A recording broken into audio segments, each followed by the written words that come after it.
Hello प्यारे बच्चों, आपका स्वागत है ओशो मैथ्स क्लास के अंदर।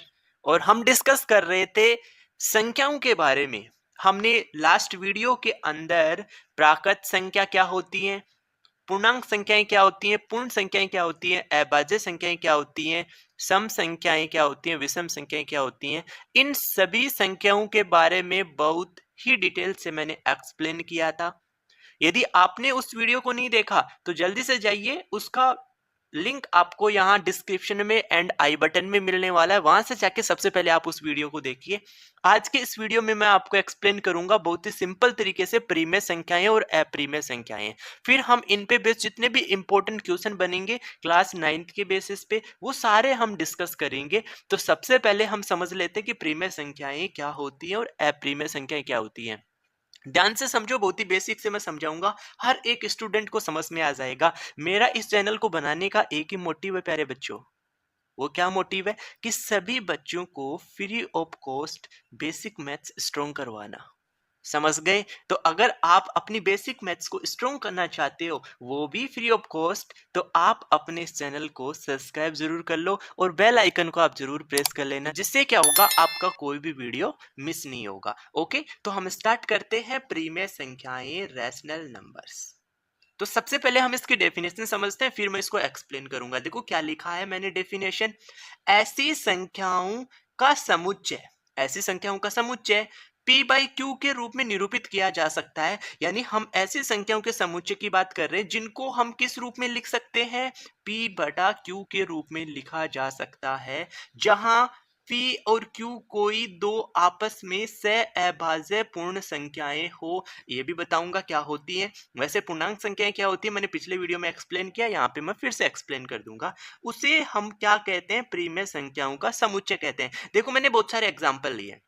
मैंने यहाँ पे 2 लिया, 1/2 लिखा, -6 लिखा, 0, 7/8, 1/3, ये जितने भी मैंने यहाँ पे एग्जाम्पल लिए, सारे एग्जाम्पल जो हैं सभी संख्याएं क्या हैं, प्रीमिय संख्याएं हैं। क्यों? क्योंकि आप इन सभी को किसकी फॉर्म में लिख पा रहे हो, p बटा q की फॉर्म में लिख पा रहे हो। देखो हम 2 की बात करें तो 2 हमारे पास यहाँ पे अंश है, तो क्या हम इसके हर में 1 लिख सकते हैं?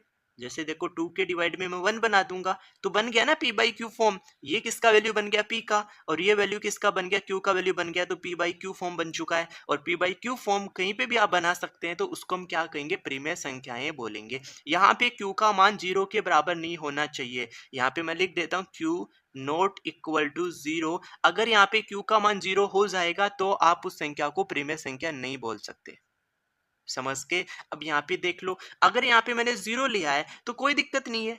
आप 0 के नीचे मैंने अभी क्या कहा, हर नहीं दे रखा है, तो क्या ले लोगे, 1 ले लोगे। तो ये देखो p का वैल्यू है और ये देखो किसका वैल्यू है, q का वैल्यू है, तो बन गया p बाई क्यू फॉर्म। मैंने यही तो कहा है कि q की जगह 0 नहीं होगा, 0 के अलावा कुछ भी वैल्यू आ सकती है q की जगह, तो p की जगह तो 0 आ सकता है। मैंने p के लिए तो मना किया ही नहीं, तो 0 भी क्या है, प्रीमिय संख्या है। समझ के आप इस बात को। अगर मैं 7/8 की बात करूं तो इसमें p आ रहा है, इसमें q आ रहा है, तो ये p बाई क्यू की फॉर्म में लिखा गया है, तो ये भी प्रीमिय संख्या। 1/3 की बात करोगे तो ये भी प्रीमिय संख्या है। अब प्रीमिय संख्या के बारे में सबसे इंपॉर्टेंट पॉइंट समझो। प्रीमिय संख्याओं का दशमलव प्रसार या तो क्या होगा, शांत टर्मिनेटिंग होता है। शांत किसे कहते हैं समझेंगे, या फिर अनवसानी आवर्ती नॉन टर्मिनेटिंग रिकरिंग होता है। ध्यान से दोनों पॉइंट को समझाऊंगा। अगर आप ये पॉइंट समझ गए तो ये समझना आप प्रीमिय संख्या का कभी कोई क्वेश्चन गलत नहीं करोगे। तो समझो मैंने क्या किया, सबसे पहले 1/2 ले लिया, 1/2 ले लिया।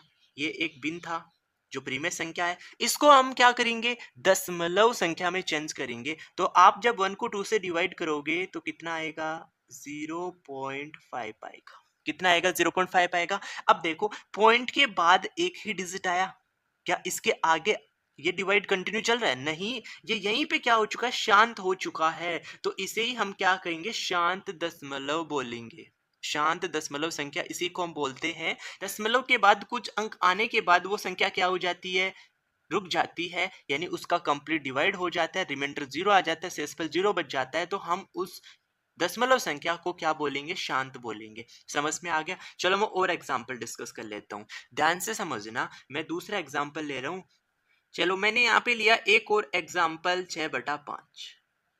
6/5 को आप देखो, हम सबसे पहले किससे डिवाइड करेंगे, 5 से, तो 5 एकम 5, माइनस कर दिया तो एक बचा, फिर पॉइंट लगा दिया, फिर एक के साथ जीरो लिखना पड़ेगा। चलो मैं यहाँ पे सिंपल करके बता देता हूँ ना। 6 को हम 5 से डिवाइड कर रहे हैं। सबसे पहले हमने 1 बार डिवाइड किया तो 5 आ गया, माइनस किया तो 1 रिमाइंडर बच गया, यहाँ डेसिमल पॉइंट लगा दिया तो यहाँ पे क्या आ गया 0, तो 5 टू से कितना आ गया 10 आ गया, यानी 1.2 आ गया। तो ये दशमलव भी क्या हो चुका है, एक अंक के बाद शांत हो चुका है। तो इसको हम क्या बोलेंगे, शांत टर्मिनेटिंग बोलेंगे।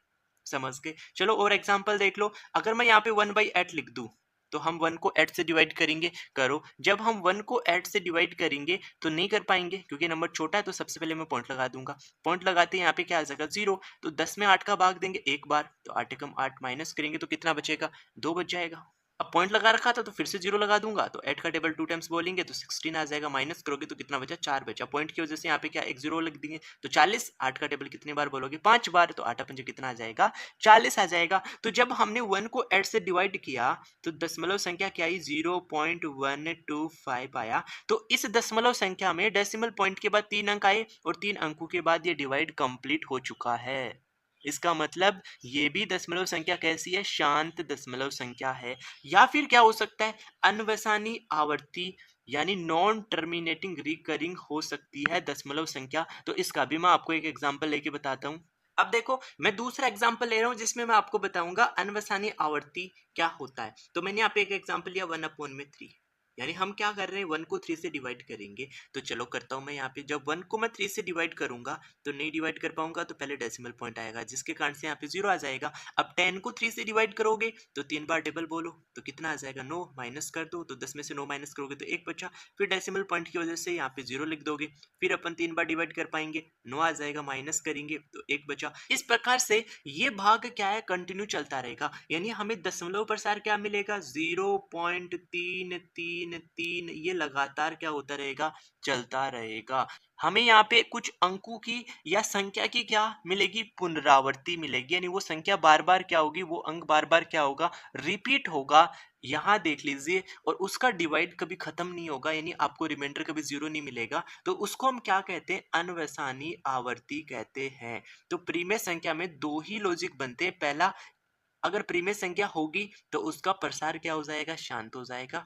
दूसरा क्या है, उसका प्रसार क्या होगा, अनवसानी यानी नॉन टर्मिनेटिंग होगा, और वो क्या होगी, उसमें किसी एक डिजिट की या फिर किसी संख्या की क्या होने स्टार्ट हो जाएगी, पुनरावृत्ति स्टार्ट हो जाएगी। तो उनको हम क्या कहते हैं, प्रीमेय संख्या कहते हैं। तो आई होप सभी को ये पॉइंट समझ में आ गया होगा। तो अब हम सीखते हैं अप्रीमेय संख्या क्या होती है। ऐसी संख्याओं का समुच्चय जिसे हम पी बाई क्यू के रूप में व्यक्त नहीं कर सकते, निरूपित नहीं कर सकते। तो ध्यान से समझना, मैंने यहाँ पे बहुत सारे एग्जाम्पल लिए हैं, √2, √3, पाई, √5, कुछ इस टाइप के एग्जाम्पल लिए हैं। तो कैसे हम इनको पी बाई क्यू के रूप में निरूपित नहीं कर सकते, समझो। मैंने यहाँ पे √2 लिखा, चलो ये तो अंश में है, हर में मैं कितना लिख दूं, 1 लिख दूं। तो तुम तो कह दोगे कि सर इसको आप पी कह दो और इसको आप क्या कह दो, क्यू कह दो। तो नोट तो कर पा रहे हैं पी बाई क्यू के रूप में। लेकिन मैंने यहाँ पे क्या लिखा है, पी और क्यू कोई दो आपस में अभाज्य पूर्णांक संख्याएं हो। तो क्या √2 पूर्णांक संख्या है? अगर आपने पिछला वीडियो नहीं देखा तो आपको पूर्णांक संख्या की डेफिनेशन नहीं पता होगी। अगर आप इस पूर्णांक संख्या का मतलब जानते हो तो कभी आप √2 को प्रीमेय संख्या नहीं बताओगे। √2 को आप कभी भी प्रीमेय संख्या नहीं बताओगे, क्योंकि √2 अंश में आएगा और ये पूर्णांक नहीं है, ये पूर्णांक नहीं है। तो हम इस √2 को क्या बोलेंगे, अप्रीमेय संख्या बोलेंगे। तभी तो मैंने लिखा है कि जिनको आप पी बाई क्यू के रूप में निरूपित नहीं कर सकते, किनको नहीं कर सकते, कि पी और क्यू की जगह क्या आने चाहिए, अभाज्य पूर्णांक संख्याएं आनी चाहिए, और नहीं आ रही तो आप उनको क्या बोलेंगे, अप्रीमेय संख्याएं बोलोगे। समझ पाए? ऐसे ही आप √3 देख लो, ऐसे ही आप √5 देख लो। लेकिन मैं आपको एक एग्जांपल देता हूं, आप मुझे कमेंट करके बताना क्या हम इसको अप्रीमेय संख्या बोलेंगे या फिर प्रीमेय संख्या बोलेंगे। मैंने यहाँ पे लिख दिया √4, तो जल्दी से बताओ मुझे, क्या मैं √4 को प्रीमेय संख्या बोल दूं या नहीं अप्रीमेय संख्या बोलूं? तो अभी तो मैंने कहा ना कि √4/1 अगर लिख पाओगे, नहीं ना, क्योंकि रूट लगा रखा है। तो अभी तो मैंने मना किया, √2/1 को हम पी बाई क्यू के रूप में नहीं लिख पा रहे, क्योंकि यहाँ पे √2 क्या है, पूर्णांक संख्या नहीं है। लेकिन यहाँ पे भी √4/1 है, तो √4 यहाँ पे पूर्णांक संख्या नहीं है। लेकिन हम इसको क्या कर सकते हैं, सरल कर सकते हैं। आप 4 का रूट नहीं सिंपल कर सकते, 2, तो 2/1। अब 2/1 को तो आप पी बाई क्यू के रूप में कह पा रहे हो ना। तो √4 अप्रीमेय संख्या नहीं है, √4 प्रीमेय संख्या है। तो ध्यान रखना, रूट के अंदर जो संख्या लिख रखी है, अगर वो संख्या किसी संख्या का स्क्वायर है, वर्ग है, तो आप उसका रूट निकालोगे और रूट सिंपल कर लोगे तो वो तो फिर क्या बन गई, परिमेय संख्या बन गई। समझ गए? तो इस पॉइंट को अपने दिमाग में बिल्कुल सेट कर लेना। एक बार फिर से रिपीट कर रहा हूं, अगर रूट के अंदर लिखी गई संख्या किसी संख्या का वर्ग है तो उस संख्या को आप परिमेय संख्या बोलेंगे। क्यों? क्योंकि रूट के अंदर लिखी गई संख्या को हम क्या कर सकते हैं, सरल कर सकते हैं। जैसा मैंने एक एग्जांपल दिया, चलो मैं एक एग्जांपल और बता देता हूं। अगर मैं रूट के अंदर 16 लिख के बोलूं, क्या ये अप्रिमेय संख्या है? तो हम कहेंगे नहीं, ये तो प्रीमेय संख्या है। क्यों? क्योंकि 16 किसका स्क्वायर होता है, 4 का। तो आप इसका रूट निकालोगे तो 4 आ जाएगा और डिवाइड में आप 1 लगा दोगे। तो हम तो इसको p बाई क्यू के रूप में इजिली रिप्रेजेंट कर रहे हैं और p भी हमारे पास क्या, पूर्णांक, और 1 भी पूर्णांक है। तो ये तो क्या होगा, परिमेय संख्या होगी। समझ गए? अब ध्यान से सुनो, सबसे इंपॉर्टेंट पॉइंट यहां लिखा है, अतः अप्रिमेय संख्याएं एक अनवसानी अनावर्ती दशमलव संख्याएं हैं। Infinite non recurring decimal numbers होते हैं। आप देख लो, अगर रूट 2 को हमने सिंपल किया, अगर हमने रूट 2 का मान निकाला तो 1.4142 इस टाइप से, यानी देखो ये चल रहा है, ये कहीं खत्म नहीं हो रहा। इसलिए मैंने क्या कहा है, ये अनवसानी है। अनवसानी का मतलब क्या होता है, कभी उसका डिवाइड खत्म नहीं होगा, यानी सिंपल जीरो नहीं मिलेगा, वो लगातार क्या होता रहेगा, चलता रहेगा। सेकंड पॉइंट, इसमें कोई भी अंक या कोई भी संख्या रिपीट नहीं हो रही, हर बार आपको नया अंक मिल रहा है। क्या तुम यहाँ पे कह सकते हो कि कुछ एक निश्चित अंक या कुछ निश्चित संख्या यहाँ पे पुनरावृत्ति स्टार्ट हो गई? नहीं, इसलिए हमने लिखा यहाँ पे अनावर्ती। तो एक बार फिर से समझो, अप्रिमेय संख्याएं जितनी भी होती हैं, आप उनका मान निकालोगे तो उनके अंदर पहला पॉइंट तो ये रहेगा कि उनका कभी भाग खत्म नहीं होगा, भाग इनफाइनाइट टाइम तक जाएगा। देखो मैंने लिखा भी है यहाँ पे, क्या लिखा है, ये रहा, इनफाइनाइट। और नॉन रिकरिंग का मतलब लिखा कभी खत्म नहीं होगा।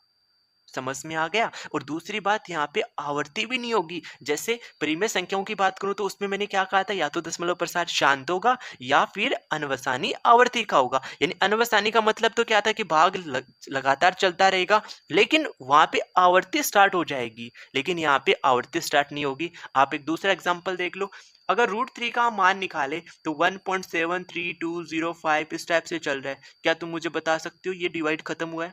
नहीं हुआ। रूट 3 का मान कभी भी डेसिमल पॉइंट पर खत्म नहीं होगा, ये कंटिन्यूसली चलता रहेगा, इसलिए हम इसको अनवसानी बोलेंगे। और आप डेसिमल के बाद अगर किसी भी डिजिट को देखोगे, किसी भी संख्या को देखोगे, तो आपको रिपीटेशन यानी पुनरावृत्ति यहाँ पे नहीं दिख रही, हर बार आपको कुछ नया अंक देखने को मिल रहा है, यानी कुछ भी पुनरावृत्ति जैसा आपको नहीं दिख रहा, तो उसको आप क्या बोलेंगे, अनावर्ती बोलेंगे। और इन दोनों को मिला के हम बोलेंगे अनवसानी अनावर्ती दशमलव संख्याएं। तो समझ में आ गया, अप्रिमेय संख्याएं जो होती हैं वो अनवसानी अनावर्ती दशमलव संख्याएं होती हैं। सबसे इंपॉर्टेंट पॉइंट था जो आपको ध्यान रखना है, प्रीमेय संख्या और अप्रिमेय संख्या में बहुत सारे बच्चों को कंफ्यूजन होता है। मैंने एकदम बेसिक लैंग्वेज के साथ आपको समझाने की कोशिश की है, तो आई होप आपको समझ में आ गया होगा। आप मुझे कमेंट करके जरूर बताना। अगले वीडियो के अंदर हम मिलेंगे इन पे आधारित इंपॉर्टेंट क्वेश्चन पे, संख्याओं पे आधारित इंपॉर्टेंट क्वेश्चन क्या क्या बनेंगे उनके ऊपर अपन डिस्कस करेंगे नेक्स्ट वीडियो के अंदर। Okay, thank you for watching video.